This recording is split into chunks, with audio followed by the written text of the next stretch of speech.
মানুষের মধ্যে ছোট একটা সমস্যা আছে। সে কখনো নিজের নিন্দা নিজে শুনতে পায় না। যদি কেউ তার বিষয়ে খারাপ কিছু বলে সে সহ্য করতে পারে না। সে সবসময় ভয় পেয়ে থাকে যে এই যে আশেপাশে মানুষগুলি তারা তার বিষয়ে খারাপ কিছু ভেবে না নেয়। আর যদি সে জানতে পারে যে তার পিঠ পিছে তার বিষয়ে খারাপ কেউ কিছু বলছে তখন সে দুঃখী হয়ে যায়। এবার এই কারণে কি আপনার দুঃখ পাওয়া উচিত? কখনোই নয়।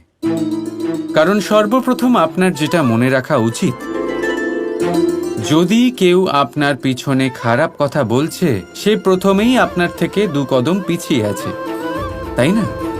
ঈর্ষাবশত আপনার বিষয়ে খারাপ কথা বলতে পারে, কিন্তু যদি এরকম না হয়, যদি তার কথাগুলো সত্য হয়, তবে সর্বপ্রথম নিজের ভুলগুলিকে বুঝুন,